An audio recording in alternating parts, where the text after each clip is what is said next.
Good evening. My name's Jim Lewis. I'm from CSIS. Thanks for coming out on what's still a snowy evening. Today's event is called Dawn of the Code War, where we are lucky to have two of the leading figures in this. Dawn of the Code War, of course, is John Carlin's book. We'll talk about cyber, China, Russia, crime here. Let me give you the bios of our speakers.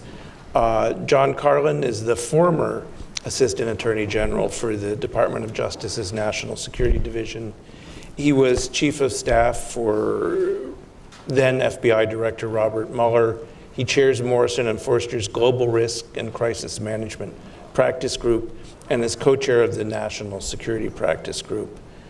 He served in both Republican and Democratic administrations and regularly advises industry organizations and companies on cyber and other national security issues, internal investigations, and other government enforcement actions. So one of the things we'll talk about tonight is both the CFIUS process and the FARA, the Foreign Agents Registration Act.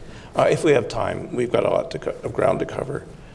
Our other speaker is the current Assistant Attorney General for the National Security Division.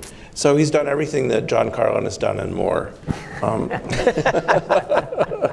What's a little known fact, Jim, is that John and I are friends from law school. I actually knew that, but I wasn't going to say it. Odd that we ended up in the same place 20 years later. So there you go. NSD, as you know, oversees counterterrorism, counterintelligence, export controls, the CFIUS process, Office of Law and Policy, and the Office of Intelligence. And I think it's relatively new, the Office of Justice for Victims of Overseas Terrorism. Prior to joining the Department of Justice, John was the Vice President and Assistant Attorney General at the Boeing Corporation. He served in the first National Security Division back in 2006, and then was Deputy Assistant Attorney General in the Office of Law and Policy. He also, do you still teach at Georgetown, or you have to stop? No, I have to stop once you do that. Okay, and he was a professor, adjunct professor at Georgetown University's Law Center. So, and I should say, because he clerked for Justice Antonin Scalia and Darmin O'Scanlan of the U.S. Court of Appeals. So, pretty impressive record there. I think what we're going to do tonight, if it's okay, is we'll have John Carlin. I'm going to have to figure out a way to distinguish among Johns. We'll have John Carlin open, talk about his book, frame the issues for us. We'll then have John, the other John, give his views, frame the issues, respond to anything that John Carlin said. Then I'll have a few moderated questions, and then we'll turn it over to the audience. So it should be a good event. With that, John, please go ahead. Sure, and thanks, Jim, and thanks to CSIS for hosting us tonight. So, wrote the book Dawn of the Code War really to tell the story of incredible cases that prosecutors, investigators, intelligence agents had already brought about a war that's already occurring. So we were seeing continually at the National Security Division when I was at FBI, China, North Korea, Iran, Russia, even terrorist groups starting to use computer hacking and the vulnerability of our digital infrastructure to attack the United States and our allies. And while we were seeing these cases, we saw incredible work done to figure out exactly who did it and how they did it. When I left government, realized when I was talking to boards of directors, to chief executive officers, that these stories simply were not known. And so people were not adequately thinking about what the risks might be when you move information from analog, from books and papers, to digital space, and then connect it through a medium that fundamentally was never designed with security in mind. So stories like a company who got hacked, thought it was a relatively unsophisticated hacker that was inside their system, stole a relatively small amount of personally identifiable information, names, addresses. And then if that company had not worked with the government, they wouldn't have found out that on the other side was not the low-level crook that it looked like, although it was a low-level crook who really did want the $500 of Bitcoin that they asked for from the company, but was an extremist from Kosovo who had moved from Kosovo to Malaysia and with a fellow co-conspirator had targeted this US-based company, this retailer, stolen information that was entrusted by the customers that work with that company. And although he wanted that $500, he also had become friends only online, only through Twitter, with the most notorious terrorist in the world at the time, a man named Junaid Hussain, who was someone who lived in England, was a British citizen, had been arrested for computer hacking, served time, and when he got out of prison was radicalized and had moved to Raqqa, Syria, where he was located at the heart of the Islamic State of the Levant. And at the time, as the head of the National Security Division, we were seeing an unprecedented number of international terrorism cases all throughout the country. And while Al-Qaeda had relied on a strategy of training and vetting operatives overseas and deploying them, we in the government had gotten very good at disrupting that type of plot. And so new divisions like the National Security Division, the first new litigating division in 50 years, like the Director of National Intelligence, the Department of Homeland Security, billions of dollars worth of new structures and infrastructures have been set up to prevent an attack like September 11th from occurring again, where thousands lost their lives. And the focus of those reforms was to share information across the law enforcement intelligence divide within our government and to work with fellow governments across the seas.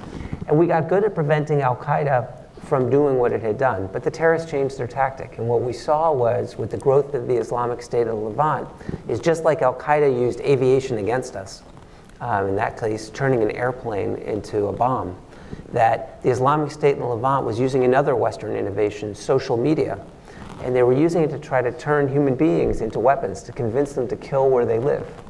So inside the United States, we were seeing, not in any particular geographic area or linked to any ethnic group or even with people with strong religious beliefs, what we were seeing, and we had open investigations in all 50 states, was an unprecedented number of international terrorism cases that we were bringing, over 100, and that of those cases, the defendants we saw were, one, in almost every case that involved social media, and two, and linked to that fact, was the age of the defendants. 60% of the defendants were 25 or younger, and most troubling, 1/3 of the international terrorism defendants, 1/3 were 21 or younger. That simply had never been the face of terrorism in the United States before. And one of the most effective people at turning those kids into terrorists was Junaid Hussain, located in Raqqa, Syria. And that's where our stories merge. Junaid Hussain befriends, and his name was Farizi, the individual in Malaysia, only through Twitter. And he convinces Farizi to take what looks like it's just a computer hacking problem, these stolen names and addresses, and give them to him. And Junaid Hussain could care less about the $500. What Junaid Hussain does is cull that list down into a kill list. And then again, using Western-provided technology, in this case that's given to them for free, Twitter, he blasted that kill list back to the United States and said, kill these people by name, by address, with the information that had been entrusted to this retail company where they live.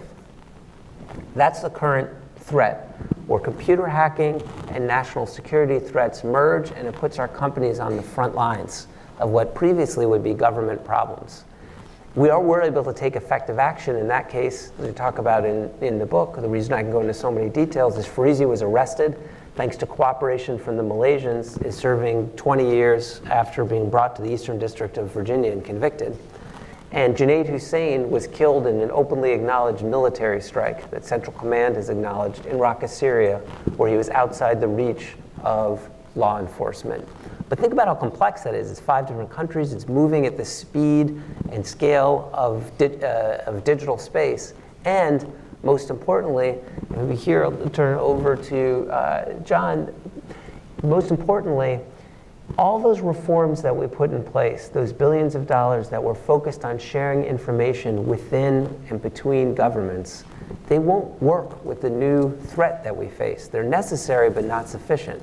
with the new threats that we're facing, where companies are on the front line, whether it's nation states or terrorist groups or organized criminal groups, we need to share information at speed and scale with the private sector and incentivize the private sector to come in and share information at speed and scale back to the government. That's the only way we can take effective action to protect against these new threats.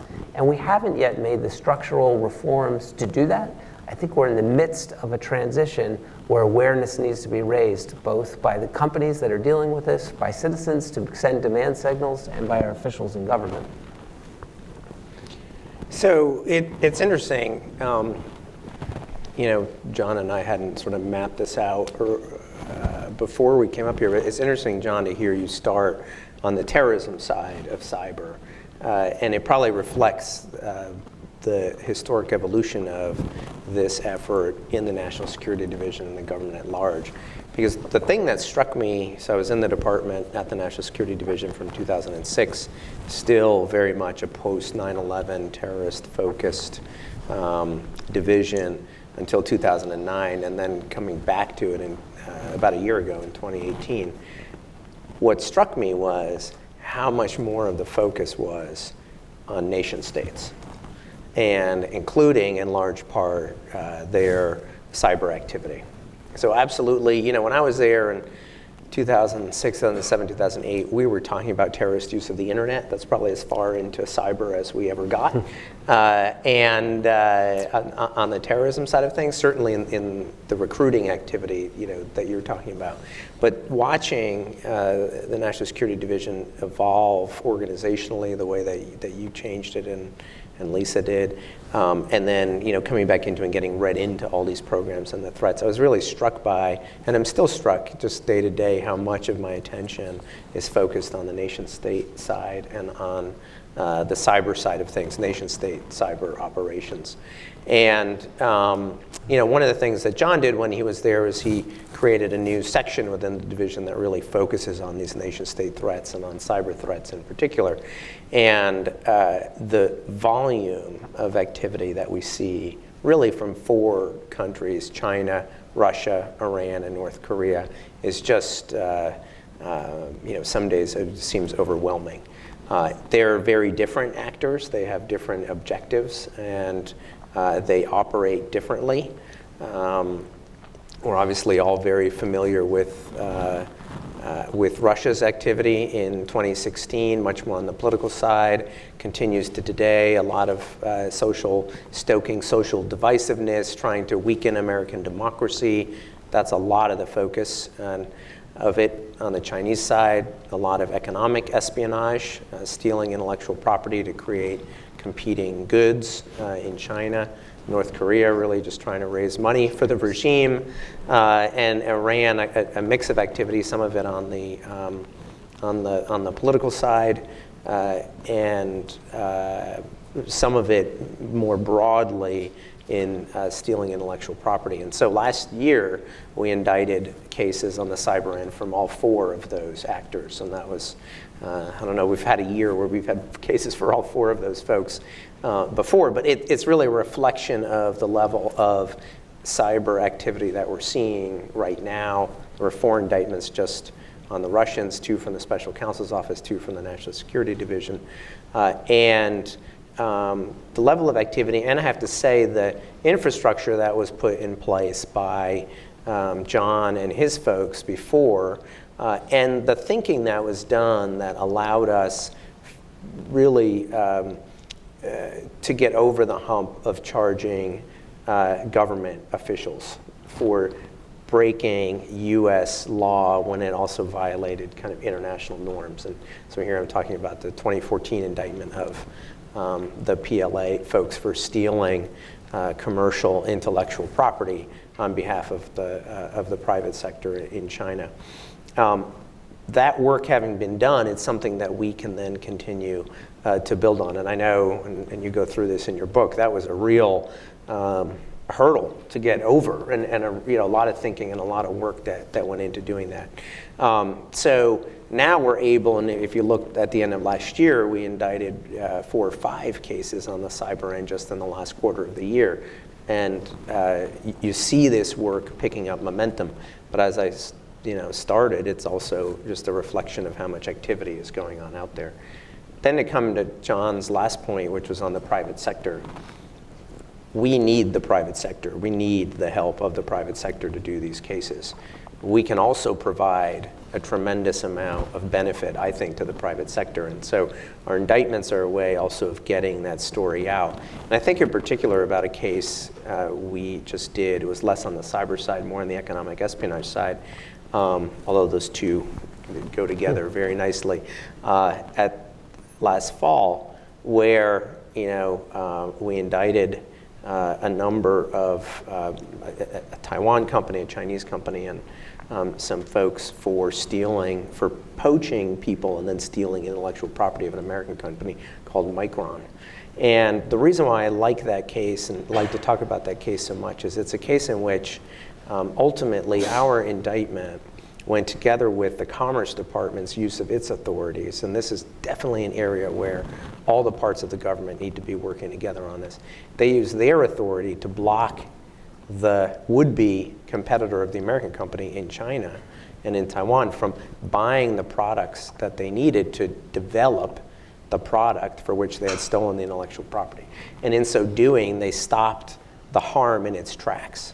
And we need those success stories, I think, in the private sector to convince the private sector to say, there is a real benefit for you to come forward and talk to us. All of the successful cases we've had, I suspect in your time too, have involved the cooperation of the private sector and of the company that's been the target of the hack. And it's very useful to have examples where we can show the benefit to them of doing this, as well as, of course, the benefit to the broader national security and interests of the US.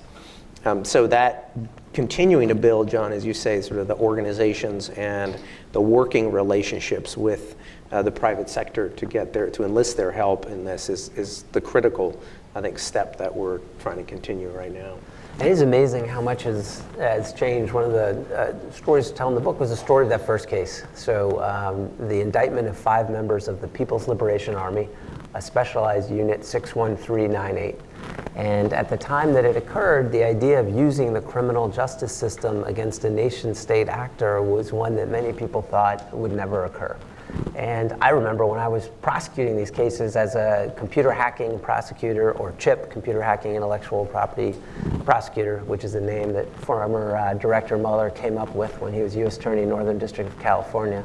I don't think he knew what the CHIPS meant, that there was a show called CHIPS, not really his thing, but the rest of us were stuck with the name going forward. So we used to work with a squad at the FBI. They just did the criminal cases, and there was a lot to do. Then when an agent switched squads to the intelligence squad, they went behind a locked, secured, compartmented door, and they just disappeared. Never saw them again. And it wasn't until I went over to the FBI as chief of staff that the door opened, and we could see the incredible work being done on the intelligence side of the house that really mapped out what China in particular was doing when it came to economic espionage. So watching in real time, there was a giant jumbotron screen, and so you could actually see it through a graphic user interface, and you watched as Chinese military members went into places like universities, hopped to corporations, and then you watched the data exfiltrate out. Billions and billions of dollars worth of trade secrets, trade negotiation strategies, and the like, what former director of the National Security Agency, Keith Alexander, called the greatest transfer of wealth in human history. So when we went back to the Justice Department, thought, well, boy, we're not even doing what we do, our core mission is on the terrorism side of sharing information across the law enforcement and intelligence divide when it comes to these cyber cases. It's kept on the intelligence side of the house. So we trained and created a new group, National Security Cyber Specialists, who on the one hand would know Computer Fraud and Abuse Act and Electronic Communication Privacy Act, but on the other hand, would be trained to handle classified information. And the FBI said, thou shalt share to all of its field offices with this new specially trained cadre, and let's see what we can do. Maybe a lot of these can't be brought, but some of them can be. That's what led to the first case of its kind in 2014. There was a lot of criticism saying, hey, what are you doing? Everybody uses intelligence services. Actually, Jim Lewis was one of the supporters who said, this is a good idea because this isn't traditional intelligence collection and that facts matter. And so in the case, we showed what they're stealing was not national secrets. It was things like email telling the pricing for a solar company so they could price dump right below where that solar company could bear. And then, to add insult to injury, when that solar company went bankrupt and sued for unfair trade practices, they stole the whole litigation strategy out from under them. And we put an attachment showing that when this activity happened, so from 9 a.m. in the morning till around noon, it spiked. It decreased from noon to 1, lunch break. It increased again from 1 to 6. It decreased overnight on weekends and on Chinese holidays. So the former prosecutor in me would say circumstantial evidence that this is coming from China. But it also showed that this was the day job of the time of the second largest military in the world, was to target private companies to steal economic information for the benefit of their competitors overseas. And no company can compete against that type of resource on their own. They need government help. And so in some respects, many of you are familiar with an easement. This is the idea in US common law that develops from British common law that says if you let someone walk across your lawn long enough, they earn the legal right to walk across your lawn. That's the easement. That's why people put up no trespass signs, right? Get off our lawn. In some ways, this criminal case was a giant no trespass sign, get off our lawn. This isn't the law that we want to live on. And international law is a law of customary law. If we continue to allow, as former Director Comey used to call it, a drunken burglar to be going around not caring whether anyone saw their activity through people's houses, or in this case, companies, then we're setting the norm that says that's okay. And it's grown, I think, a lot since then. The first prosecutors that were doing it essentially were we put them in a closet, a supply closet, because we didn't have any space. None of this was funded to say, hey, go figure this out and see if you can bring a case. And since then, I treat them a lot better. But it's about results. That kind of touches on one of the key criticisms you hear. You've partially answered that question.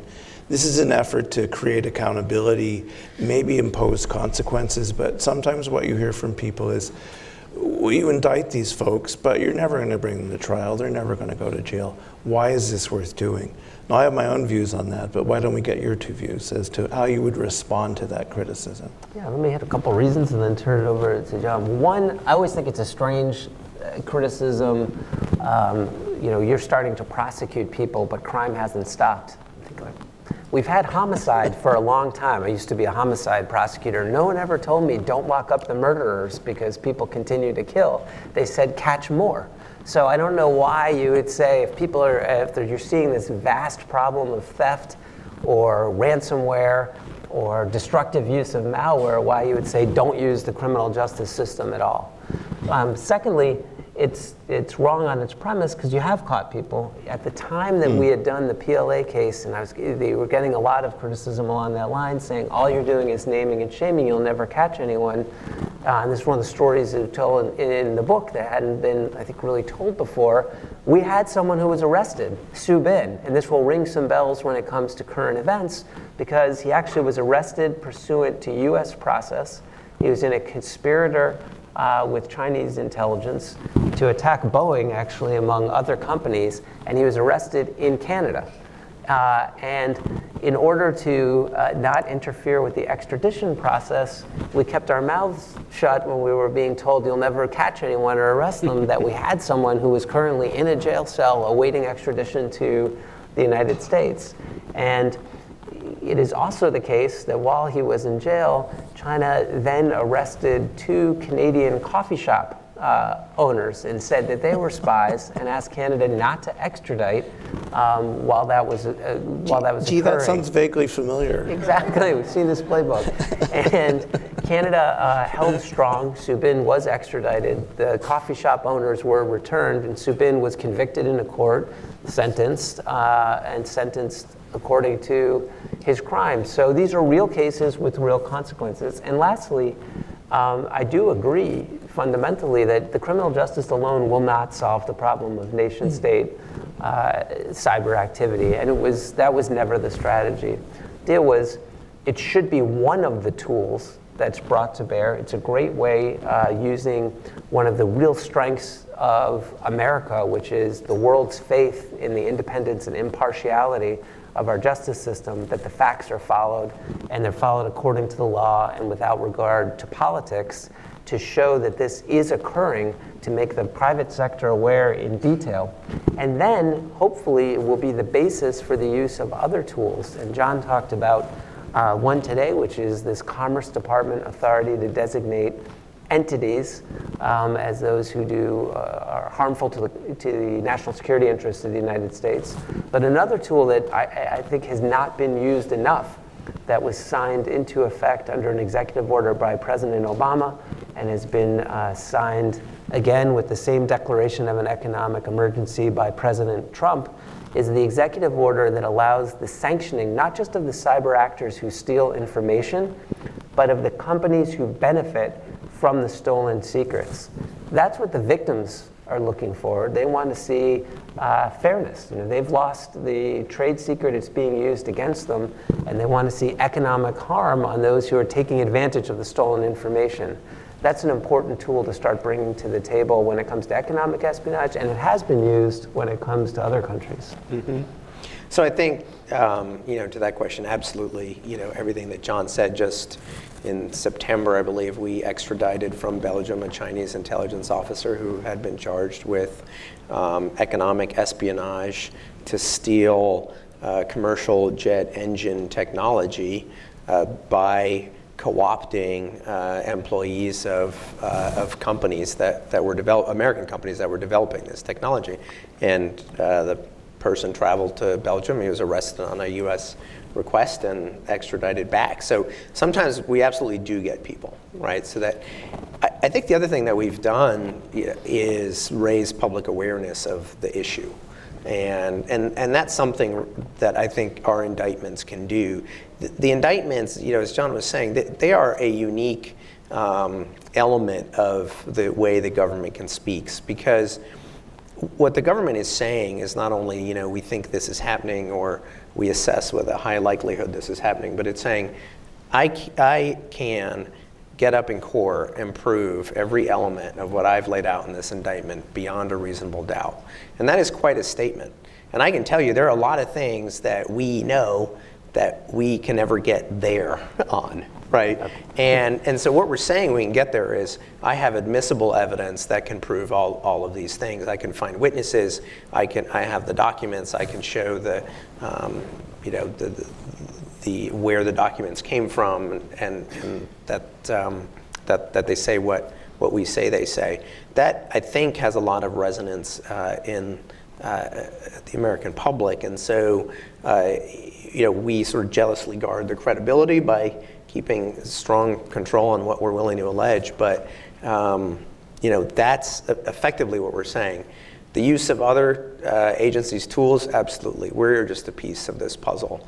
You don't change behavior just by, even 5, 6, 7, 8, 9, 10 indictments a year. But we do if we're raising awareness, if the Treasury Department is using its authorities, if the Commerce Department is using its authorities, and of course if the State Department is able to then use all of this information and in dealing with the countries that are doing this. And you were talking about norms and international norms of behavior. I mean, from where I sit, there is an international norm. That is, the intelligence agencies of countries do not steal commercial intellectual property, period. We don't do it. And the reason why I know it's an international norm is that in the last 8 years, 90% of the economic espionage cases we have charged involve one country, and that's China, which means the rest of the world isn't doing it either, with every once in a while some exception. So we very much want to reinforce those norms, and then over time, with the help of other agencies, change the kind of behavior that we've seen.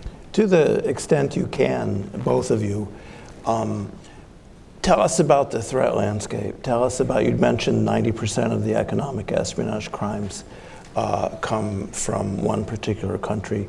How about some of the others? Financial crime, is that Russia? Where do you see North Korea and Iran? You've mentioned our four favorite countries here. So I what's the think, threat landscape? North Korea, you see financial crime, and basically you see a regime stealing to fund itself, right? That doesn't have a lot of hard currency. It's looking for hard currency, and that's the way it gets the hard currency. In China, as I mentioned, it's a lot of economic espionage. Now, I'm putting aside, all of these countries also do political espionage by cyber means, right? And so that's true of Russia, that's true of China, that's true of Iran. They're trying to figure out what the American government thinks about different issues, where the pressure points might be on different issues, and I include within that sort of military technology as well. That's something that countries have been doing for centuries to each other, right? And the problem, as we see it, is when you take those same organizations, the same techniques, the same tools, the same tactics, and you train them on the private sector, and you steal the intellectual property of that private sector. As John said, that company is not going to be able to resist someone as well funded as that. With the Russians, certainly, very clearly, we see the traditional political espionage, including by cyber means. We also see as I said, sort of everything we saw in 2016, the use of social media, the hack and dump that we charged, hacking the Obama campaign's emails and then dumping them into the public.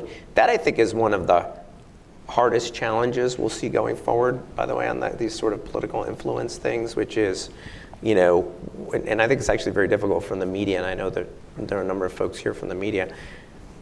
You have real emails that have real news value that were gotten illegally, for some, foreign policy advantage. How do you react to that, right? What stories do you write with that? I think that's one of the harder challenges we're going to have going forward. We did not see that in 2018, luckily, but it's going to be there in I think you actually have that, John, in your book. In 2008, I guess, in the Obama-McCain campaign, where both campaigns were hacked into. That time they weren't dumped, but you saw the beginnings of this strategy of getting into campaigns, and campaigns can be very soft targets, especially when people use their personal email, which is very normal, I think, in a campaign environment. Yeah, you really saw the bookend of the threat. So the way I first met the officials of the Obama administration was over at FBI with another person from FBI. We went to tell them that their campaign emails had been hacked, and we also told the McCain campaign that their emails had been hacked. And at the time, the assessment was, we think they're collecting this for traditional intelligence purposes. 8 years later, you see similar theft of emails by Russia, but now it's for active measures campaign to actually affect the results and try to undermine confidence in the integrity of our election system, of our democratic system. And in between, one of the cases I wish we'd learned more from at the time was the first real major destructive attack through cyber means on U.S. soil that we'd seen.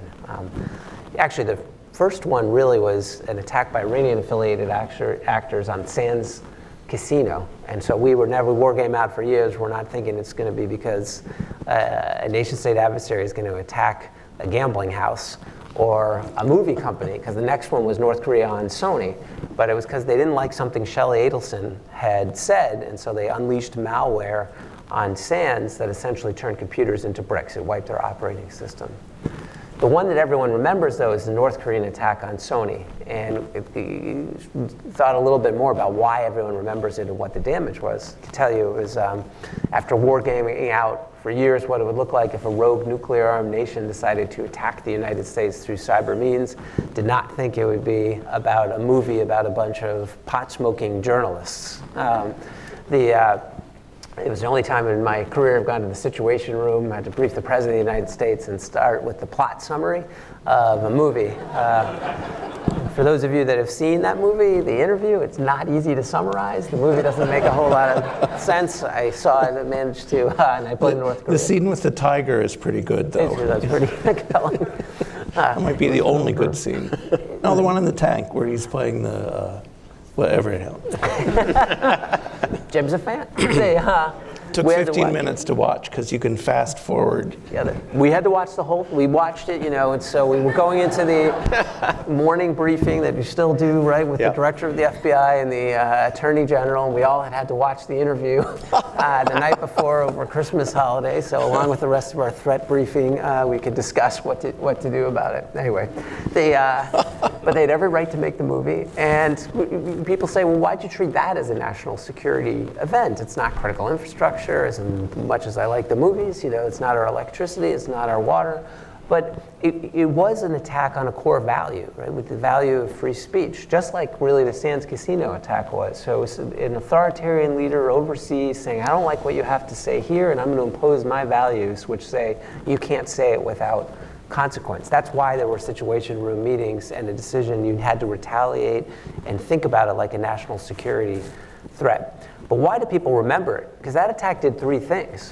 One, it turned computers into bricks like Sands. Not why people remember Sony. No one remembers the Sands attack. Number two, they stole a pretty decent amount of intellectual property, movies and the like. That had happened before with the PlayStation. That's not the one that everyone remembers, though. The third thing they did was hit the softest part of the system, the email, to steal internal, salacious, gossipy emails. Then they used non-traditional media, and then they used, ironically, our free press and media to do the damage for them, who published all these stories about it. That's what hurt Sony, the brand, the most. And it was ironic that our media was carrying out, under the protections of the First Amendment, a fundamental attack on the right of free expression and the First Amendment. And I'm not sure we learned well enough, number one, that our regulations, our infrastructure was organized around things, electricity, water, et cetera, but not around values. So the core tool, the new executive order we had put in place didn't really allow you to use it if it was an attack on a value. And secondly, this information warfare as a technique, easy to do, cheap. I think Russia was watching, and so you see them apply both of those same two lessons. They attack a core value, they did our democratic system, and secondly, they did it through information warfare, through non-traditional techniques. Now, once you know that, one of the stories I tell in the book, which I always think is great, is the creativity of the French campaign. When Macron was running for president, he figured, hey, there's no way I'm keeping the Russians out of my system. So what I'm going to do instead is, in addition to the true emails, I'm going to deliberately put fake emails inside our campaign system. Then when they predictably steal it, and they did, and dump it, which they did, they told the media, we're not going to tell you which is which. Some of these emails are real and some aren't. And it helped keep them from publishing the stories and allowed him to effectively win the campaign. That's the type of technique we often talk about now with private sector clients who are thinking, well, I can't keep them out. So what can I do to focus on resilience? What happens the next day to keep the damage to a minimum when they get in? John, you mentioned tools, and so let me start by asking John Demers, what are your best tools in this fight? What are your best tools as an agency, as a law enforcement official, and where do they fit into the national portfolio of tools? Because if the goal is to change opponent thinking, what's the best way to do that? I will say that having talked to some Russians, they clearly enjoy exploiting the First Amendment, and I don't see how we're going to deal with that easily. But what tools do you have that you use? Where does it fit into the larger national picture? Well, our tool, our primary tool is always the indictment, right? Now, the FBI is different. They're both an intelligence agency and a law enforcement agency, and they're really the folks we rely on to be able to do attribution in these cases, which is the hardest part of most of these cases, is figuring out who is behind the activity. But the main tool we have really is indictment. I do think, even in the case of Russia, obviously we continue to see the spread of social divisive activity. But when I think about, I'm actually kind of optimistic about this. When I think about the conversation and the awareness that we have now of what the Russians do, and I think about where we were in 2016, it's not that we're able to stop them getting on Facebook and starting all these accounts. That's impossible to stop in its entirety. But we are but folks know how to understand what's happening a lot better, and then how to gauge that in the context of making their own decisions. So, and I think one way that we've done that is through the use of indictments and laying out, whether it's in the special counsel's office or in the National Security Division, laying out the kinds of activities that the Russians conducted in 2016 and since then up to 2018. I think October of 2018 was our last Russia indictment. So I think, but again, then what we do, and what we did in some of those Russian cases, you have the Treasury Department standing up there and saying, and as a result, I'm going to sanction these individuals. I think John's absolutely right. I mean, when it comes to economic espionage, we need to have the same follow through in order. Ultimately, the way you change behavior is, this behavior isn't worthwhile to do anymore, right? And it's not worthwhile doing anymore if, like in the case I described, in the Micron case, now you've spent $5 billion on a factory that can't produce anything because you can't get the products you need to produce the competing product. And it's not worth doing anything if you are sanctioned in one way or another by the Treasury Department. So a lot of this is about imposing costs on the people who would otherwise benefit from the activity. We can't, we can do some of that directly, especially if you end up going to jail. That's quite a cost. But a lot of it is supporting other agencies too and their tools. Say, in terms of changes in behavior, one thing I think you're starting to see is there are different ways that this imposes costs once it becomes public. And so one would be, for instance, you're seeing now Australia and New Zealand, they're putting in new laws that say, hey, we don't want to allow foreign investment or acquisitions that's going to have countries who are irresponsible in the way that they use these tools start to take information from us. So that makes it harder then for instance, a Chinese company who wants to do business to be able to do business in those parts of the world.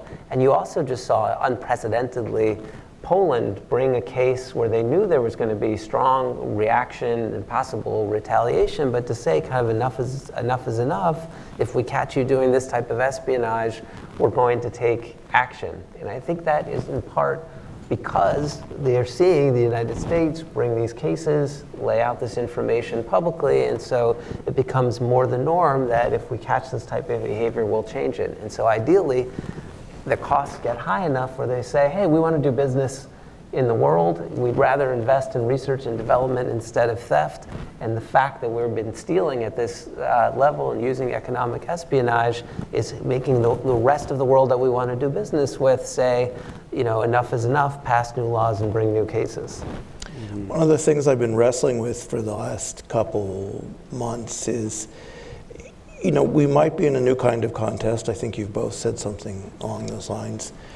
We had traditional tools for pushing back on espionage, and if you think about the Linex case in the 80s, the expulsion of the Chinese, Russian diplomats, I beg your pardon, more recently, the indictments are powerful. What other ways can we start to manage the espionage problem? Because if we're in a conflict, it may not be a Cold War style conflict with armed forces. It might be more on the espionage and covert side. What are the best ways to deal with espionage? Indictments are great. What else could we do? And let me broaden out a little bit and answer the espionage, because one thing we haven't talked about that we're also seeing, and this is other countries, but two things in particular with Russia, but also North Korea, which is the indiscriminate use of cyber weapons of mass destruction. So self-propagating worms that end up locking up people's computers, so-called ransom worms. And we've seen two versions of this. One, WannaCry, that was attributed publicly to North Korea, that affected hospitals across the world along with other companies. It locked up everyone's computers so you couldn't access your information, and then it claimed that if you paid a certain sum, you'd be able to open up your computer and get access to the data again, but that in fact didn't work with WannaCry, so it just hit companies indiscriminately. And then a worse version of that was NotPetya, unleashed by Russia, originally in Ukraine, propagated all over the world, hit one company, Maersk Shipping, disrupted global shipping for a period of time, and it was only really thanks to incredible work by Maersk at being resilient and getting back up and running. It didn't have a broader impact, but it cost them $500 million roughly in loss. Or FedEx, same issue, NotPetya, got hit by the same worm, cost them $300 million. That's just two companies alone. It hit companies around the world. So when you're thinking about a deterrence and use of all tools strategy, I think you need to start with how do we deter destructive attacks against critical infrastructure, but also these ones that affect businesses worldwide. And then another and related issue is the harboring of crooks. So there's a huge cybercrime, well, you may have a better estimate, but certainly in the tens of billions of dollars, but maybe $trillion in terms of the underworld economy that's developed around cyber thievery and its detrimental impact on commerce around the world and countries around the world. There's been amazing work by the Justice Department at bringing incredible cases you can't believe. Like there was one group that essentially it's like the Godfather's meetings of the mafia families, except it's online. And the motto of this group for kind of the worst of computer thieves was "In fraud we trust." That's the real motto of this group in a disruption. And you see these cases get brought down, and they're a great international cooperation everywhere except Russia. So a lot of the cybercrime problem that people think is kind of untouchable and they don't know how to handle it, a lot of it is emanating from just one country that's doing this type of activity. So on the all tools, I mean, that's where I think you need to think about sectoral sanctions that have real economic impact. They're not just on individuals, that are proportional to what you're seeing and are multilateral. So multiple countries at once are imposing sanctions. I always wondered about the guy who did NotPetya because he had a specific target and he made a coding error or errors that let it infect many countries around the world. Did they give him a medal? Did they put him in jail? I mean, what exactly is the reaction there? It was probably not, he did not hit the intended target only. Well, we know sometimes they're signing them up. I mean, John, maybe you could tell the story of the indictment that you brought on Yahoo, but we're watching, computer hackers, and they're on the most wanted list, and you go for a cooperation, and what happens? I mean, a lot of what you see too, it's just, some of these guys moonlight on the job. Some of these, we see nation states using contractors a lot more in this space as in others. Maybe they don't want to pay their benefits or something. But they get the expertise how they can. Sometimes they're actually working for that nation state. Sometimes they're not. That's sometimes part of the evidence problem, because what you're seeing when you're investigating them is they're up to all sorts of cyber crime, and then they're also doing this activity that seems a lot more related to kind of a government interest, right?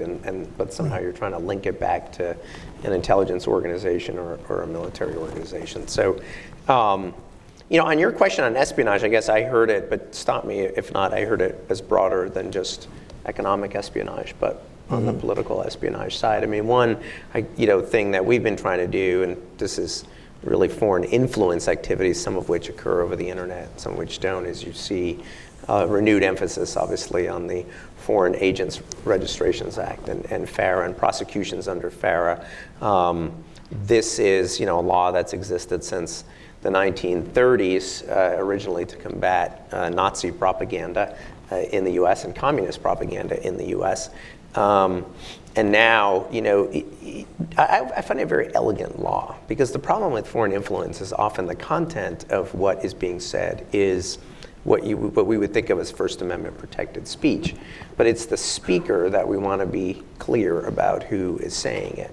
This is especially true when a foreign country is speaking through an American person. And so, it's very delicate, obviously, to tell an American person you can't say X. But what I like about the law is you're not saying you can't say X, you just have to tell us who is asking you to say X, right? Who is directing and controlling you to say X. So we've seen a renewed, we've been trying to drive a renewed emphasis on that and drive it through the the law firm community and the business community as well. That sometimes, make sure when you're speaking, when you're going up to the Hill and petitioning for some outcome, that you are either speaking on your behalf or you're saying you're speaking on behalf of a country. Because, sometimes, companies that do business in foreign countries get pressured to help the foreign country in a policy way. And we need to make sure it's very clear to the Congress and it's very clear to the American people whose bidding they're doing when they're speaking. One thing you've done, I think that's creative and helpful on that front, is publish the thinking behind how you make decisions and when people should come in as a foreign agent. Right. So we released in the fall, actually I think it was the 50th anniversary of FARA, on its birthday. We released all of our opinions and our letters back to people who had requested our advice. We redacted their names, of course, but the idea was exactly that, John, to get the transparency on what our thinking was and where the lines are in terms of what you can do and not do without saying who you're speaking on behalf of. And one, just to put out on if someone comes in now recognizing that there's a change and comes in voluntarily, how do you treat it, and how's that different than the other parts of the National Security Division? Well, FARA has always been a lot more public-facing because you have to, I think when you guys were all sort of reorganizing who was going to be where, we can't actually have our FARA unit in the main Justice Department because the public can't just walk up to the main Justice Department and ask questions. But you have to be able to do that in the FARA unit. You have to be able to ask questions. You have to be able to register. And any of you could go there and find out through the public records who is registered to speak on behalf of different countries. So it's a very public-facing interface, which is very unlike the rest of my life, which is spent behind locked, basically in a safe, and with windows, and very hidden away with 3 different computer systems on my desk and all that. So it's very different in that regard. But what you could expect if you came in is, we will always redact the person's identity, unless, of course, the determination is no, you got to register, and then you have to register, and that's all public. If you remember the movie Get Smart, where they walk through all those doors to get in, that's kind of what it's like going to these guys' office. So it's like, it's like 7 doors.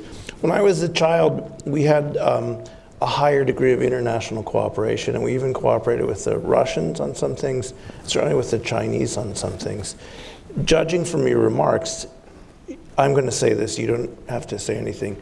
It sounds like those 2 countries are responsible for the bulk of the malicious cyber action that we see, certainly at the high end. You're shaking your head no. Well, there's North Korea and Iran, too, that have been up to no good. Do we have the 4 fuzzy friends? Those are the 4. The difficulty, and I think John was talking about this, isn't just what the country is doing, but what they won't help you with when they have their criminals doing it, right? Who may or may not be working on behalf of the government, but in either case are protected on behalf of the government. One of the, following the 2014 indictment of the PLA folks, there was an agreement between President Obama and Xi, and the agreement was twofold. And we tend to focus on the first was, okay, we promise we won't.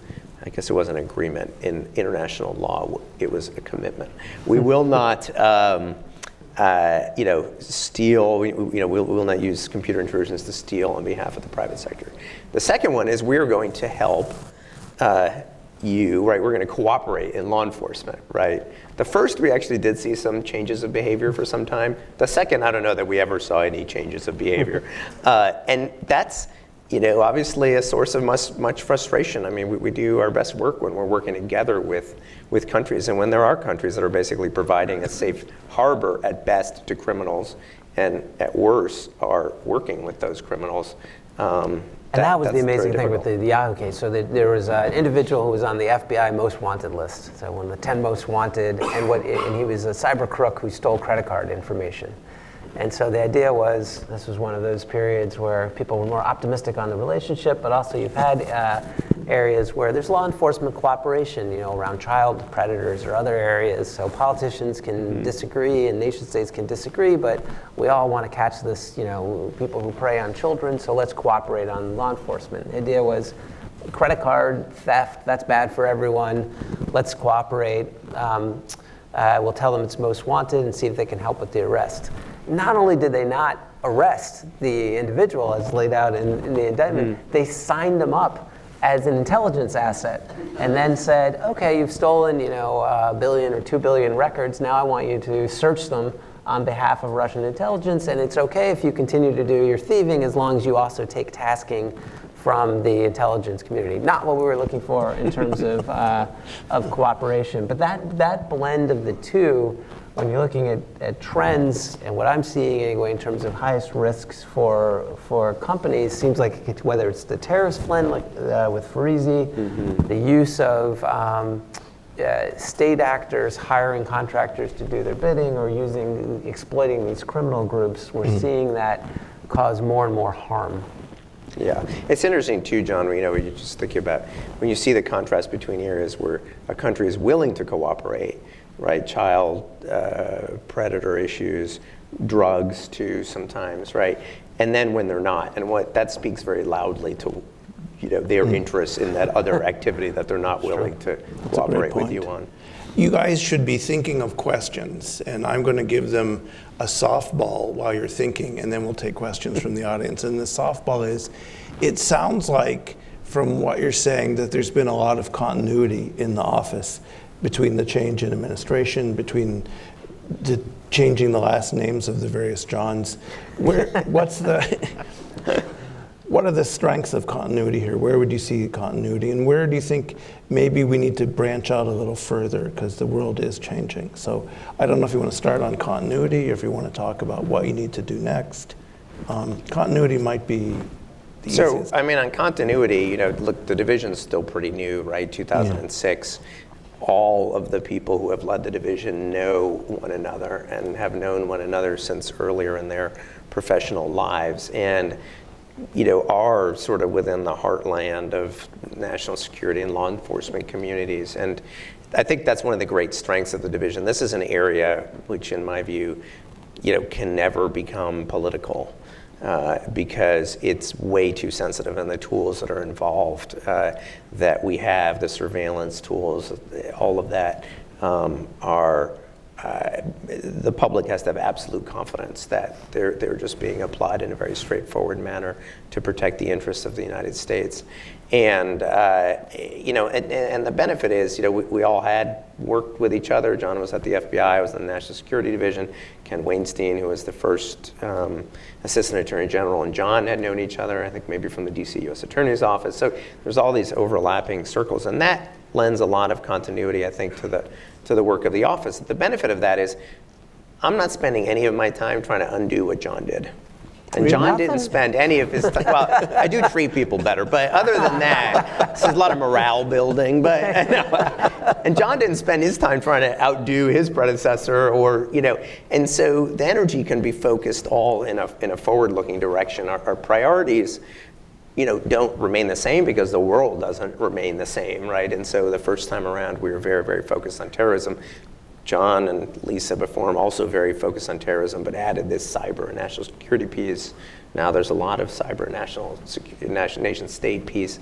But that's just the world changing. That's not because the views of the folks who are taking it over are just, are flip-flopping back and forth. That, I think, is the great benefit, and that helps the FBI too, because they're our partner in all of this, and they know we have a consistent direction that we're moving in. And I get the question a lot, and I think there's one thing, from my perspective, you could take comfort in, which is that the career professionals at the National Security Division, the prosecutors, the trial attorneys, the career agents and analysts at the FBI that they work with on the national security threats, they get up in the morning and they're thinking, how do we protect our country against nation-state threats? How do we prevent a terrorist attack from occurring? They don't think or talk about politics, and their worldview doesn't change from administration to administration. That cadre is still there, even though I think they're not currently getting paid. due to the government shutdown, so hopefully that'll change, but doing their job and motivated by a sense of mission, and they stay in place regardless of what's happening and the churn that you may see at the top of administrations. Yeah, I thought it was funny, what was it, Monday, that the OPM closed the government. I thought, isn't that kind of redundant? I mean, but, well, but we're wondering whether would there be anyone there from OPM to say that, that the government was closed. Apparently this guy is essential. Not furloughed. So that's right. Questions, if not me, ooh, my goodness. I better go to questions. Why don't we start? We'll just work up and down the aisle. So the lady in the front row there. And if you could wait for the microphone, please identify yourself. Jennifer Zheng from the Epoch Times. Recently, the U.S. government indicted 2 Chinese nationals who have involved in the cyber theft for 12 years. And from the revelation of the indictment, the amount of data they stole was huge, with more than a dozen of countries involved and more than 40, I think, U.S. companies got be victimized. So it is very obvious that they are doing this military stuff, and they are doing this backed by the Chinese Communist Party. So my question is, so what the U.S. as a nation is doing to counteract this kind of state-sanctioned, long-term, and systematic theft from the U.S., which has already caused a very huge amount of economic loss for us? Thank you. Well, I mean, it's really what we've been, talking about here. I mean, and from our perspective, the first thing to do is to make clear what's actually happening. The significance of that particular indictment, which was shortly before Christmas, is it is the first time that we indicted conduct that violated the Obama-Xi commitment that was post the commitment, right? So that was the significance. There were plenty of the other indictments sort of violate the spirit of that commitment. They're using people maybe rather than cyber intrusions, but that was, I think the significance of that. As you pointed out too, that was a very, some of the conduct took place before the commitment, a lot of the conduct took place after the commitment, and it was very wide-ranging in terms of the types of targets and the people who targeted everything from very traditional, Department of the Navy type targets, sort of traditional political military espionage, to commercial espionage as well, again showing the commonality of the people and the organizations that are conducting both types of that activity. So what we're trying to do to change the behavior is really everything we're talking about, lay the groundwork for other agencies to use their authorities, shine a spotlight on this, make sure that the members of Congress are aware of this activity. It's everything we've been talking about today. Okay, why don't you get that one right? Is that Ellen? Hi, Ellen. Why don't you give it to Ellen, and then since she's closest to you. Yeah, then you just teed up my question really well. So this is for both Johns. The 2015 commitment you referred to happened after reports that the U.S. was about to impose economic sanctions on China, utilizing, I think, that executive order on cyber sanctions, the very first one ever signed by President Obama. And in the end, to sort of, I think, stave off the sanctions and the loss of standing and face that would entail, China came to the table and agreed to not conduct economic espionage in cyber. So 2 questions. John Carlin, do you think now in retrospect maybe would have been better to actually go forward with those sanctions and maybe we wouldn't be in the spot we are today? And then secondly, for maybe the other John, is this not now a good time to use that EO on cyber, apply those sanctions? After all, we've never done economic sanctions on China, I guess, for this. What do you think?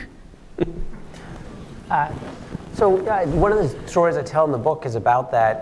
It was an incredible time. So it looked like, I think it was one Ellen Nakashima in the Washington Post wrote a story saying that the government was about to use sanctions, and we ended up getting a call where the personal representative of President Xi wanted to come over to the United States and came over with a large delegation, something like 50, 60 people, to quickly negotiate over a 2 to 3 day period. There wasn't room in a government building, so I ended up having to move to a hotel to conduct the negotiations and hammered out that agreement. So you can't say for sure, but it sure looked like in addition to the criminal case of the indictment of the PLA members, but also Su Bin, who they knew had been arrested in Canada, plus the additional factor of sanctions is what caused the agreement to come through. And at the time, I was skeptical of the agreement, and so thought that maybe we should just continue. We knew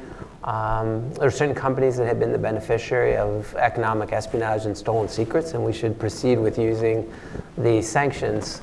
Given that the behavior did change, both I think from what the government was seeing, but also with private sector companies that monitored the threat and victims, there was a significant change, and it was right around that agreement, which was narrow in some respects. So it wasn't economic espionage. What it said was the theft of secrets or intellectual property, basically from a company for the benefit of its competitor overseas. So if it went to the nation state, it wouldn't necessarily be covered by the norm. And we didn't see, there was a lot of behavior in the gray zone that didn't change as much. So I don't know about whether there should have been sanctions then, since it did cause this big change in behavior, a norm that then the G20 signed up to. But now, yes, that if there are beneficiaries of stolen information and you know who they are, then you would think you would use that executive order on sanctioning and sanction them. And from the perspective of those in the private sector who are victims, and John mentioned this before in terms of the commerce tool, that's what brings them to the table. They're looking for help. They're looking for an even playing field that says the stuff that's stolen from me can't be used against me. That case, I'm curious here, and there may be not much you could tell, recognizing the old structures, but it involved theft of master service providers that have a lot of information from a lot of different individuals. So it wasn't totally clear to me reading it whether it was the theft of so much information, some of which looked like trade secrets, or whether you could do the tie that it went to the competitor overseas, which would be the direct violation of the norm. I just couldn't tell reading that case. But if it did, then that's an obvious target to sanction. What do you say, John? So, on that case, I'll have to let the indictment speak for itself, as you remember. But look, on sanctions, Treasury is the best people to ask that question to. My own view is that this behavior won't change without sanctions, but what the right timing of sanctions is a bigger and more complicated question than that. Hold up your hands again. William, why don't you just start working up the row here and stick around? And were there some on this side that I missed? Yes, there's one. A couple over here. We'll get you. Go ahead. Behind you. This is Steve Winters, independent consultant. Would you say that there's also a lot of what used to be called industrial espionage taking place between large multinational corporations against each other, independently of being backed from nation states? I know in the past people were keeping a very close eye on Apple and what their proprietary strategies were. I would assume right at the moment that a lot of people groups are trying to figure out what Elon Musk is doing in his various ventures. So what is the size of that, and is it a national security issue? And have you prosecuted any of those type of cases? I tell some of those stories in the book that are more handled, but in the National Security Division, so in that role, that the way we divvied it up in the Justice Department would be the National Security Division would investigate and prosecute if it looked like there was nation-state involvement. As you may recall, and I think this has changed over the years actually as this norm has developed, it used to be there were certain nation-states that encouraged their companies to commit industrial espionage, that I think there's been a change. John will have more recent. So certain countries that used to do that aren't doing it anymore. But if it's pure company on company, that's something I looked at back when I was a line prosecutor. But at National Security Division, we wouldn't have handled it if there was no nation-state connection. Instead, the Criminal Division, which has an excellent section, the Computer Crime Intellectual Property section, would be the lead at the Justice Department. And they certainly have been bringing, those are just sort of pure trade secret cases, theft of trade secret cases. They certainly have been charging those, but as John said, I'm less familiar with them unless they are linked to a nation state in some way. Okay, we had one there. You got the microphone, I think.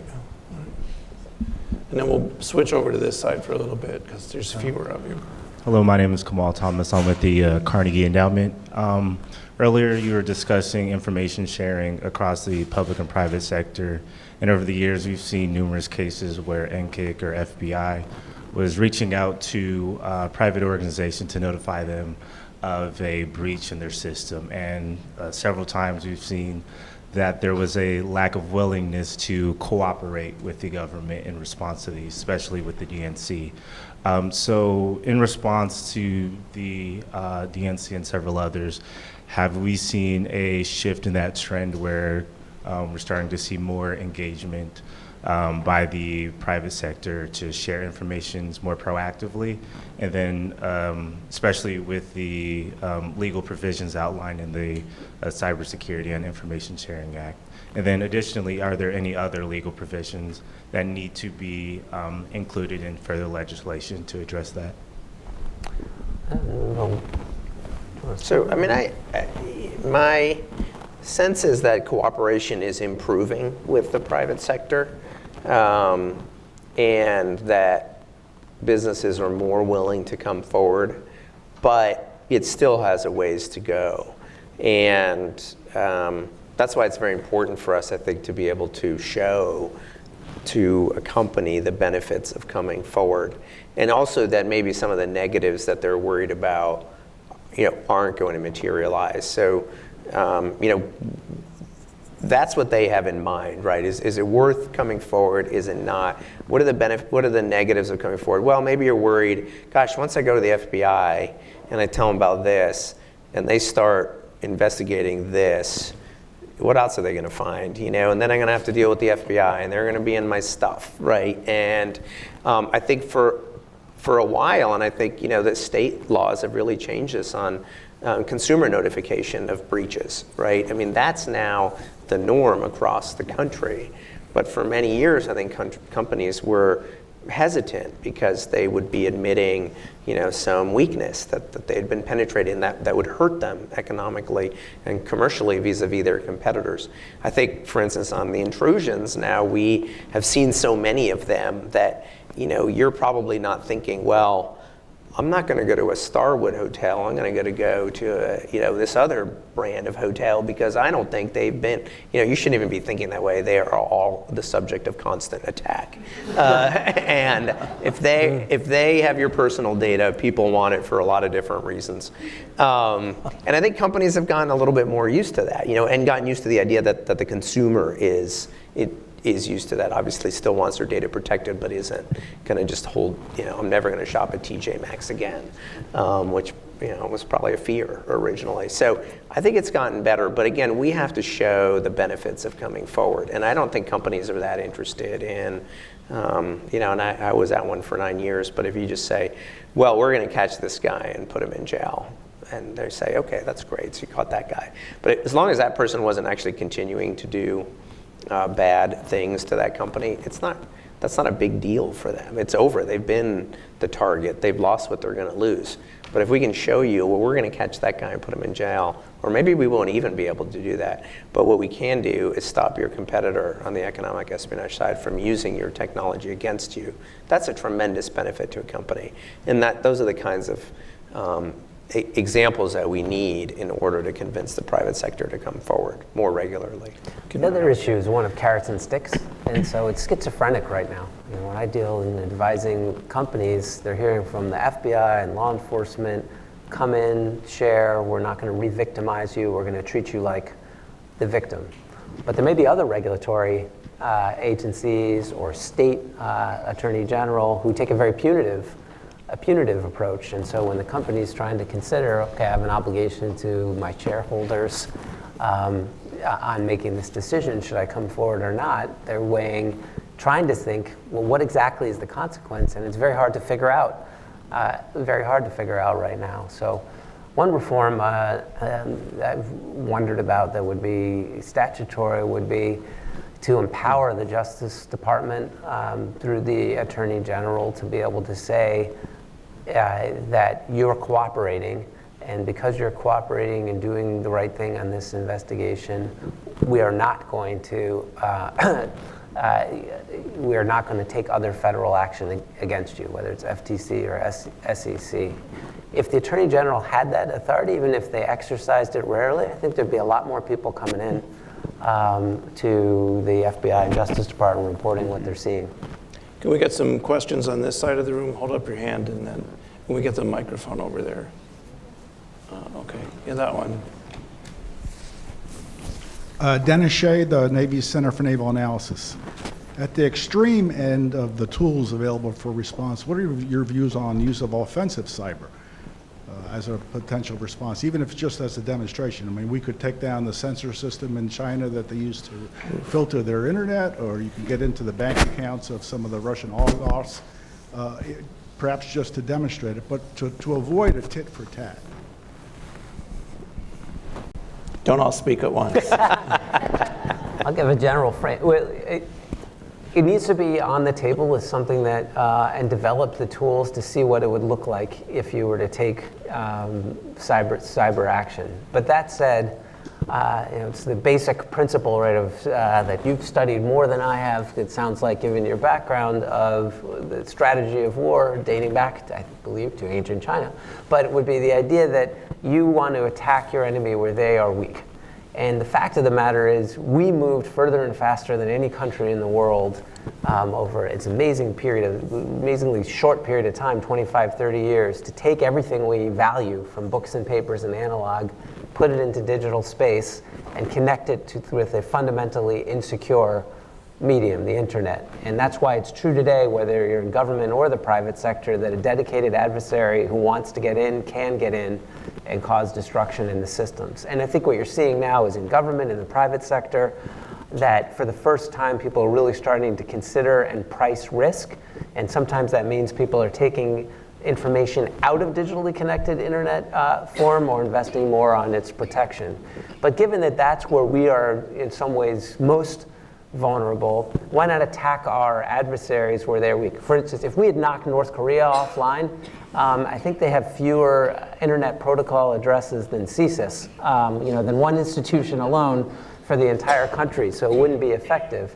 Where is the United States strong? Well, the world relies on the dollar and our banks. And that's why I think you've heard so much discussion of sanctions. But another place where the United States is strong is the credibility of our legal system, which is why, again, I think the use of criminal indictments as a way of getting information out that's factually true and giving that predicate to the world is another place where we can be strong. So we need to keep looking where they're weaker and we're stronger when it comes to increasing the cost in retaliatory measures. It is difficult because you do have to think what the surrounding diplomatic strategy is. Do you tell them in advance? What do you do? You need to think about international law and what's a proportional response, which turns out to be hard. And then you need to think that this is going to be more than a one-move game. So when they shoot back, what do you do in round two? All these are good topics. We haven't done as much work. I'm more probably of a fan of retaliation, but you do need to embed it. Can we get another question on this side? How about that one? We're just going to run out of time. I'm going to apologize in advance.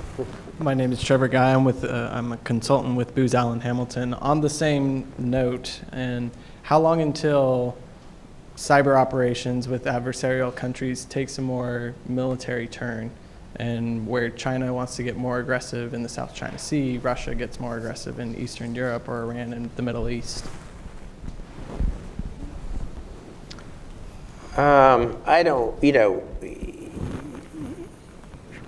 I think, in some ways we're already there, not in an aggressive way, but certainly in countries exploring the possibilities of intruding, whether it's critical infrastructure, or government databases. And a lot of that is kind of, I think, testing, seeing how far they can get, and perhaps even just lying in wait. If we know, for instance, that the electricity grid has been hacked, and even if nobody is doing anything in it right now but sitting there, that might change our calculus of what we're willing to do as a foreign policy matter, because we know that one method of retaliation could be retaliating against the infrastructure. So in some ways, you've already succeeded just by showing the capability. I think we're all the countries are feeling their way around this slowly, and waiting to see, okay, how far can I get before somebody does something back at me? That's a lot worse than I thought it was going to be. And so I think it's going to happen gradually, but I think it's already happening. Jim, you've probably done some work. No, I think you weren't talking about a hypothetical example there with signaling, I'm on your power grid, maybe you should think twice. So right. Countries are very cautious in moving forward. Even the Russians show a degree of caution, right. which is shocking. So why don't we do this? We're almost out of time. Can we bunch all the remaining questions on this side? We'll get some quick answers, then we'll bunch the remaining questions on this side, and then we'll get the heck out of Dodge. Can people hold up their hand? While we're Daniel, passing just pass the microphone there's one behind you.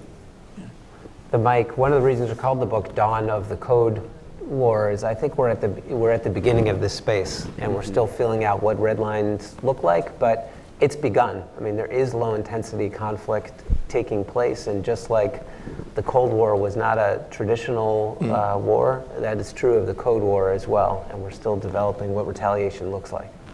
Traditional wars are dangerous, so I think the ball game is going to be more in your space, maybe, than the armed services. They don't always like to hear that, but that's my bet. Can we get the questions quickly on this side, please? Hi. I guess in addition to economic espionage, could you comment on the role that CFIUS might play in sort of protecting technologies that are considered, of national importance? The question close to my heart. Let's get the other one there, and then we've got one in the front. So you've talked a lot about the important work that the office does. What's the impact of the government shutdown? And by the end of the week, I understand that our federal courts run out of money. What will be the impact on that? Okay, you had one behind that, Danielle.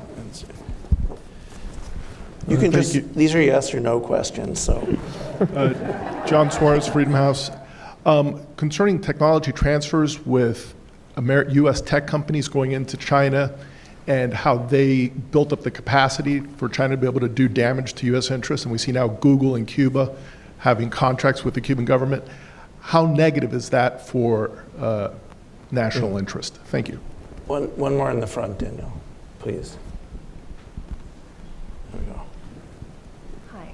I have a question for John on the rules of evidence, particularly as it relates to the WikiLeaks case, which may or may not be happening depending on who you ask. But it would seem obvious that the government has to engage in the same types of tactics that an agency or Kremlin-backed group like WikiLeaks does in order to hold them accountable. And to what extent do you run into trouble in the U.S. courts and find difficulty with the rules of evidence? Oh, those were easy. You can pick and choose among them. So let's see, CSIS, I think, was the first. I mean, look, CSIS is a big part of what we do in the National Security Division. We're just one agency. Obviously, we represent the Justice Department on this interagency group. On the CSIS side, there's been a recent expansion of CSIS. And, yes, we look at the sensitivity of the technology, but there are other national security risks that we guard against as well. And one of the big ones that we've talked about recently is large data sets, right? And countries acquiring companies that have large data sets of personal information. You might not traditionally think of that company as one that CFIUS would be interested in because they don't make anything that's cutting edge or anything like that. But wow, they have a ton of information about the people who use the app or the people who use their products. So that's an area that we look at. I think with FIRMA, we also now explicitly will look at issues like, geography. Are you trying to buy the building right next to the FBI building? That could be a national security risk. But also looking at types of investments that give you access to technology, even if it doesn't give you direction and control of the company, which was the old standard. So very important part, I think, of the national security puzzle in this area of the acquisition or stealing of technology, depending on what the method is that's being used. I'm happy, or maybe shouldn't be happy to report, I've been working throughout the shutdown, and so have the bulk of the folks in the National Security Division. There are accepted activities, and a lot of what we do in national security falls within those exceptions. So that is good. Of course, as John said, I think everyone would rather be paid for going to work than not paid for going to work. So we hope that'll change soon. And let's see. Do you remember the other two? I had rules of evidence. That's a good summary. Attribution. For example, if you're filing an indictment against WikiLeaks under seal, don't you have to engage in some of the activities that they do? I certainly can't talk about any possibly pending investigations or cases. In general, our attribution in these cyber cases doesn't require us to do anything criminal. So I'm not sure exactly what you're getting at. Mainly we are looking at an intrusion that has occurred and trying to kind of reverse engineer it to figure out where it came from. But that's a combination of technical work, maybe on those systems, and then also just normal intelligence collection that might tell us something about the actors who were involved, totally unrelated to that intrusion. So, one of the things, in the book,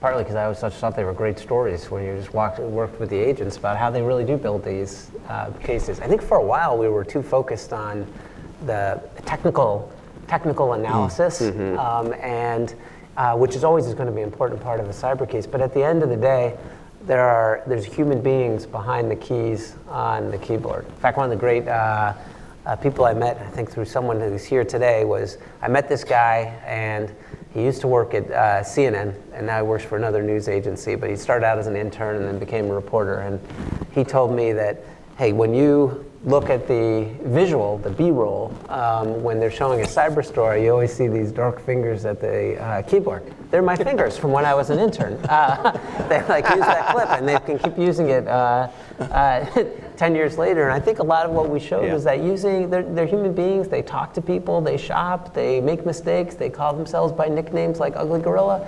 And at the end of the day, you can combine that investigative thinking along with the technical expertise and catch them. And it doesn't involve, breaking any laws, it involves following them.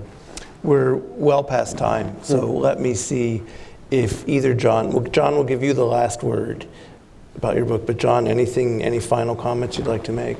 No, really, just thank you for having me. Thank you. Thanks, John, for being up here as well. There's a lot going on in this space, so keep your eyes out. We're certainly not just talking about history, or we're talking about the present and the future. I'd say, as you could tell, the book was really a story about the achievements of others. So I just want to thank John and the folks at the National Security Division. So since he can't say it, I'll say it. It's appalling.